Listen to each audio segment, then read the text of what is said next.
자, 영어의 진화를 알면 우리가 영어 학습의 방향을 조금은 힌트를 잡지 않을까라는 생각을 한번 해봅니다. 자, 오늘은 노암 촘스키의 이야기를 시작하죠. 자, 이분은 언어학자죠. 이분의 언어가 어떻게 진화되었고 어떻게 발생했는지를 이야기해 줍니다. 그걸 통해서 우리는 영어를 어떻게 배워야 될까를 조금의 힌트를 잡지 않을까 생각합니다. 그래서 한번 같이 진행해 보도록 하겠습니다. Externalization. But externalization is a very tough process. 자, externalization이죠. internal이 아니라 바로 외제외하는 거죠. 밖으로 소리가 내서 여러분이 커뮤니케이션 하는 걸 externalization이라고 생각하시면 돼요. 그럼 외제하는 매우 힘든 과정이라는 거죠. There's this internal thing in the head which developed without any external pressures, okay? Because there were no selectional pressures on it, almost by definition. 자, 이것은 뭐로 internal thing in the head, 머리에 externalization이 되기 전에, 그러니까 다시 말하면 외제화 되기 전에, 밖으로 소리를 내서 말하기 전에 internal, 내적인 것이 머리에 있었다는 거죠. 이것이 진화해 가는 건 어떠한 external pressures, 외부의 압박 없이 그냥 진화됐다는 거예요. 왜냐하면 there was no selectional pressures on it. selectional, 그러니까 뭔가를 해야 된다, 선택해야 된다는 압박이 없었다는 거죠. 그거에 대한. 그러니까 주어는 이렇게 쓰고 동사는 이렇게 쓰고 이 같은 압박을 얘기하는 거예요. 이렇게 선택해야 된다, 이게 옳다, 뭐 이런 것이 없는 거죠. 그리고 뭐 이 단어를 써야 된다 이런 게 없는 상태니까 no selectional pressure, 선택에 대한 압박이 없었던 시대였기 때문에 그냥 진화해 간 거예요. 머릿속에 뭔가가. So it's kind of like a snowflake, something that just develops because that's the way nature works. 자, 근데 그것을 뭐라고 부를 수 있냐? 그래서 it's kind of like a snake flake. 이것은 일종의 스네이크 플레이크, 눈송이와 같다. 그러니까 머리가 있으면 이 안에 어떤 조그만 눈송이가 생긴 거죠. 이처럼 something that just develops. 단지 그냥 지가 알아서 develop 된 거예요. Because that's the way the nature works. nature, 항상 그렇게 자연은 그렇게 작동하거든요. 그러니까 자연이라는 것은 처음에 시작하는 이런 것들이 저절로 just develop죠. 의도적으로 만든 게 아니거든요. 진화라는 게. 그러니까 just develop 해요.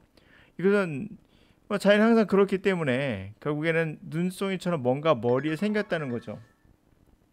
자, 그런데 You have this thing in the head, you have a sensory motor system which has been around for hundreds of thousands of years and has nothing to do with it, and you have to match them up. 자, 그래서 말하기가 you have this thing in the head. 자, 이것이 머리에 결국에 생기게 된 거죠. 여러분의 머리에, 우리 머리에 you have a sensory motor system. 자, 당신 이미 sensory motor system, 다시 말하면 뭐 감각 동작 시스템, 우리가 말할 때 혀 같은 거 입의 구조를 움직여서 우리가 하잖아요. 그런 sensory motor 시스템은 사실 이미 있었던 거죠. 어라운드 대략 뭐 수십만 년 전에 이미 있었던 거예요. 동안 있었던 거예요. 그래서 머리에 생긴 이것과 이것이 결국엔 사실 nothing to do with, 관련은 뭐 아무것도 없는 건데 그것이 match up, 서로 간에 같이 매치가 돼야 된다는 거죠. 이런 과정을 겪었다는 거죠. 우리가 언어를 사용하기 전에 그냥 뭐 소리 같은 걸 질렀겠죠. 뭐 워워워 원숭이처럼 뭐 워워워 한다든지. 그것도 센서리 모터 시스템은 있는 거거든요. 이미 소리를 낸다는 것 자체가 센서리 모터 시스템이 있는 거예요.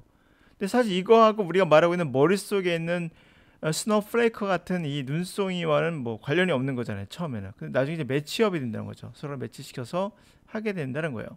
자, 마무리 제가 볼게요. 그러니까 child는, 어린아이는 acquire language, 언어를 습득하는데 that's the way they acquire.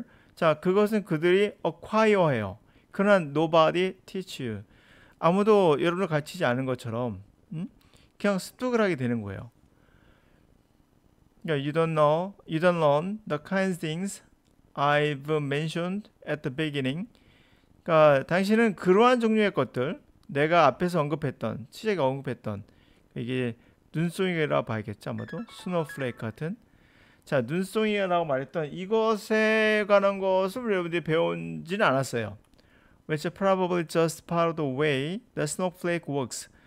10중 8구 그렇게 스노우플레이크는 그런 일부분은 그런 식으로 작동을 하거든요. 그렇죠. 배워서 한다는 것이 아니죠.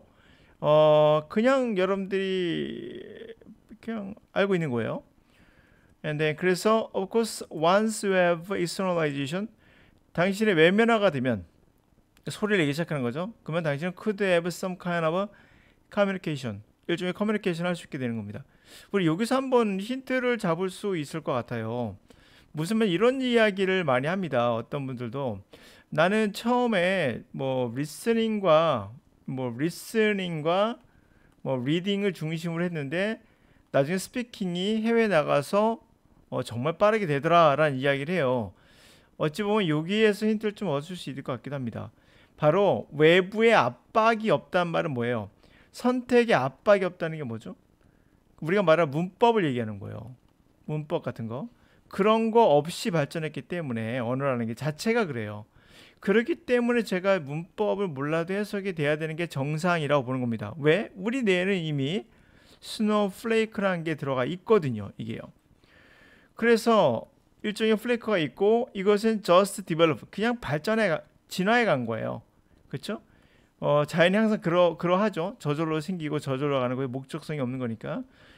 당신 머리 이거 생겼고 이렇게 쭉 나가는 겁니다. 그래서 이제 우리 힌트를 한번 좀 잡아볼 수 있지 않을까 생각합니다. 결국 뭐예요? 스노우플레이크라는 것이 그런 식으로 작동을 하는데 당신은 배운 적이 없다는 거예요. 그런 거를. 근데 일단 그것이 발현이 되면 커뮤니케이션이 된다라는 거니까 우리가 어찌 보면 자연의 방향을 따라간다면 어떤 문법이나 처음에 배울 때는 이런 걸 통해서 영어 학습하기보다는 자연스럽게 뭔가 습득이 될 수 있다. 이미 우리 안에 스노우플레이크가 있으니까 우리 국어는 스노우플레이크가 있잖아요. 이거 영어에 접목시키면 되겠죠. 그러고 나서 우리가 외면화시키면 그게 커뮤니케이션이 된다. 뭐 이렇게 상상해 볼 수 있지 않을까 한번 생각해 봅니다. 물론 이런 말을 그분이 한 건 아니에요. 제가 듣다가 그냥 생각나서 그냥 한번 생각해 봤습니다.